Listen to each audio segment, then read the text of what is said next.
J'espère que vous allez très bien et je vous remercie de nous permettre d'entrer chez vous pour une autre émission En attendant, qui est une plateforme qui vise à évangéliser, à instruire et à édifier à travers la parole de Dieu et des mots d'encouragement. Je suis Nirva. J'étais en train de préparer l'émission où j'allais parler de la façon dont Dieu manifeste son amour envers nous. Et soudain, une idée m'est venue puissamment à l'idée. Satan veut capturer notre âme. Je comprends pourquoi Dieu veut que je parle de ce sujet. Quelques semaines, j'étais envahie par une extrême solitude. Une solitude que je n'avais jamais expérimentée. Tout mon être était touché par ce vide. Péniblement, je priais et je cherchais la face de Dieu. Un matin, après avoir prié, je sentais une voile enlevée au-dessus de moi et immédiatement la solitude, le vide a complètement disparu. Donc, je crois que Dieu veut parler à quelqu'un aujourd'hui. Satan veut capturer notre âme. Donc, il va employer plusieurs sortes de méthodes pour nous contrôler. Aujourd'hui, on va parler des stratégies que Satan utilise pour capturer notre âme et la sagesse face aux tactiques du diable.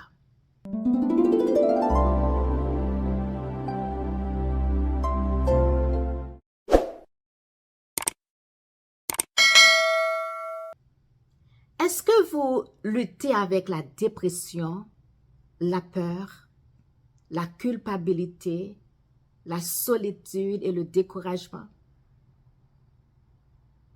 Souvent, ces émotions ne sont pas causées par un déséquilibre chimique dans le cerveau, mais par un combat spirituel. Vous êtes attaqué par les principautés.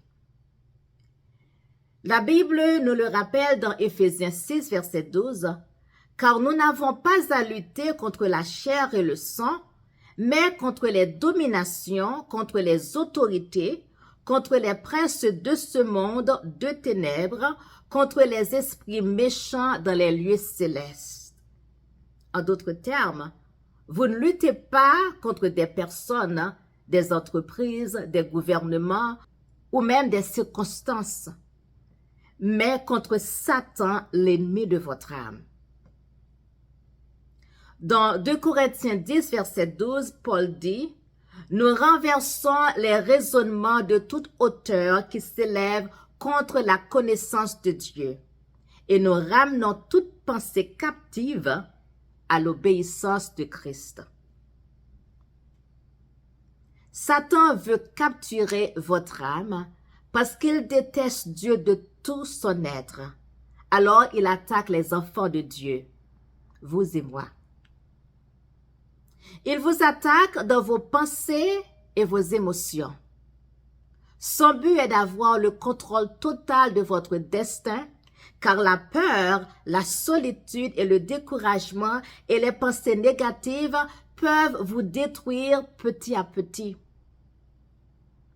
Lorsque cela se produit, vous devenez impuissant face à votre destin.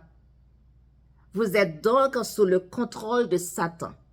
Et quel bon résultat peut se produire à quelqu'un qui est sous le contrôle de Satan? Rien que le vide, la dépression, l'anxiété, le découragement, la culpabilité et la haine de soi. Par conséquent, vous avez l'obligation de vous battre contre l'ennemi de votre âme. Combattez-le jour et nuit, combattez-le de toutes vos forces. Dans Jean 10, verset 10, Jésus dit, « Satan vient pour voler, détruire et tuer. » Il vient voler, détruire et tuer votre destin en s'attaquant à votre âme. Il sait que s'il envahit votre âme, il vous aura. Satan veut saboter votre présent et détruire votre avenir. Il ne veut pas que vous soyez ce que Dieu vous appelle à être. Oh non, il ne le veut pas. Il sait que Dieu a quelque chose d'excellent pour vous. Il sait bien que pendant que vous marchez dans ce lieu sombre, solitaire et périlleux, vous pouvez encore rêver. Vous pouvez encore espérer. Vous pouvez encore percer. Vous pouvez voir un aperçu de la lumière. Vous pouvez vous frayer un chemin jusqu'au sommet de la montagne. Vous pouvez dire, comme David le dit dans le psaume 121, versets 1 et 2, « Je lève mes yeux vers les montagnes, d'où me viendra le secours? Le secours me vient de l'Éternel qui a fait les cieux et la terre. » Dans le désert, le vide, le désespoir, la culpabilité et l'anxiété sont toujours présents. Ces compagnons que Satan lui-même vous envoie n'ont qu'un seul but, et le but est de vous détruire, de vous faire croire que vous n'y arriverez pas, que vous n'avez pas ce qu'il faut, que vous perdez votre temps, que vous ne valez rien, que personne ne se soucie de vous, que personne ne vous aime, que personne ne se souviendra de vous quand vous mourrez. En fait, qui et combien de personnes viendront à vos funérailles? Il continue à vous nourrir de ces mensonges. La vie est dure. Le train des opportunités est déjà parti. Vous êtes en retard dans la vie. La vie ne vous attend pas. Vous n'avez pas de place dans le cœur des gens. Vous n'apportez aucune contribution à la vie. Vous n'êtes qu'un vase vide. Dans les combats de la vie, vous êtes parfois fatigué. Vous voulez juste vous reposer. Mais ces compagnons ne vous le permettent pas. Ils bombardent votre âme de pensées négatives et anxieuses qui vous empêchent de dormir la nuit. Vous espérez seulement que le jour se lève pour pouvoir échapper à ces pensées monstrueuses.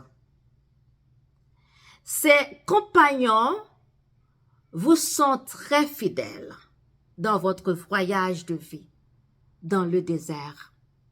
Ils veulent s'assurer de vous tenir en bonne compagnie. C'est pourquoi ils murmurent à vos oreilles. Tu te souviens de ton péché? Dieu ne te pardonnera pas. Il ne le peut pas. Cette fois, tu es allé trop loin. Tu demandes son pardon, puis tu retournes au péché.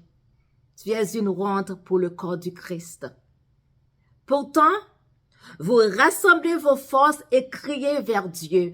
Dans Ésaïe 41, verset 10, il est écrit, « Ne crains rien, car je suis avec toi. Ne promène pas des regards inquiets, car je suis ton Dieu. Je te fortifie, je viens à ton secours. Je te soutiens de ma droite triomphante. » Ce que vous vivez dans votre vie est sans doute réel. Vous pouvez être confronté à de réelles difficultés. Mais Satan vous présente ces morceaux de vérité et remplit ensuite ce que vous ne connaissez pas avec de l'imagination. Ces imaginations sont les vaisseaux qui transportent votre dépression, votre vide, votre solitude, votre découragement, votre peur et votre culpabilité. Vous devez gagner cette bataille avec la parole de Dieu.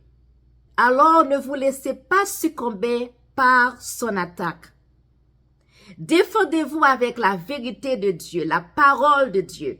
C'est pourquoi il est important de connaître la parole de Dieu et de lire la Bible. Rappelez-vous ce que Dieu dit de vous est toujours la vérité, car la parole de Dieu est la vérité. Quand Satan est venu semer le doute dans le cœur de Jésus, dans Matthieu 4, verset 6, en disant, « Si tu es le Fils de Dieu, jette-toi en bas. » Quand il est écrit, « Il donnera des ordres à ses anges à ton sujet. Ils te porteront sur les mains de peur que ton pied ne heurte contre une pierre. » Jésus lui a répondu avec la parole. Il est aussi écrit, « Tu ne tenteras point le Seigneur ton Dieu. » Comment pouvez-vous gagner cette bataille? Comment faire face aux tactiques du diable? Vous pouvez gagner cette bataille lorsque vous identifiez la pensée, le mensonge et les points forts que vous possédez. Lorsque vous identifiez une zone dans laquelle vous avez autorisé l'ennemi, vous avez déjà gagné la moitié de la bataille. Vous devez faire preuve de discernement pour que le Saint-Esprit puisse vous guider et révéler s'il y a des forteresses, c'est-à-dire des schémas de pensée négatifs, des pensées orgueilleuses ou des messages mondains qui ont créé des messages négatifs dans votre esprit et dans votre cœur que vous ignorez. Avouez-le. Lorsque vous déclarez que vous avez trouvé ces forteresses, ce mensonge, cette pensée que Satan a déposée dans votre cœur, à ce moment-là, vous éloignez l'ennemi de cette zone. Vous ramenez chaque pensée captive à Dieu. Vous vous repentez. Repentez-vous d'avoir permis à ces forteresses de se former dans votre esprit. Déclarez la parole de Dieu.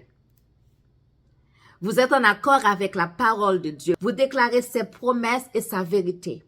C'est pourquoi, lorsque l'on connaît la vérité, il est plus facile d'identifier le mensonge. Retirez ce que dit le diable et remplacez-le par la parole de Dieu. Renoncez aux pensées mensongères. Rejetez-les dès qu'ils vous viennent à l'idée. Renouvelez votre esprit.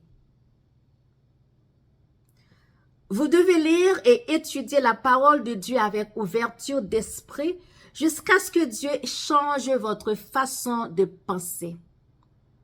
Priez. Confiez tous vos soucis à Jésus et faites-lui confiance. Pensez à vos pensées. Évaluez votre cœur. Par exemple, posez-vous ces questions. À quoi je pense en ce moment? Sur quelle vérité ou sur quel mensonge j'agis? Est-ce que mes pensées correspondent à ce qui semble vrai ou à ce que je sais être vrai? Cette pensée est-elle enracinée dans la vérité ou contraire à la vérité? Voici la promesse de Dieu pour vous. Dans Éphésiens 4, versets 3 et 4. « Et soyez renouvelés par l'esprit de votre intelligence et revêtez le nouvel homme qui a été créé selon Dieu dans une vraie justice et sainteté. » N'oubliez pas que Satan veut détruire l'appel de Dieu pour votre âme. Mais Dieu vous donne le pouvoir de bloquer ces mensonges afin que vous puissiez grandir en maturité et refuser de laisser l'ennemi prendre le contrôle de votre âme. Allez en paix et soyez victorieux. Que Dieu vous bénisse et à bientôt.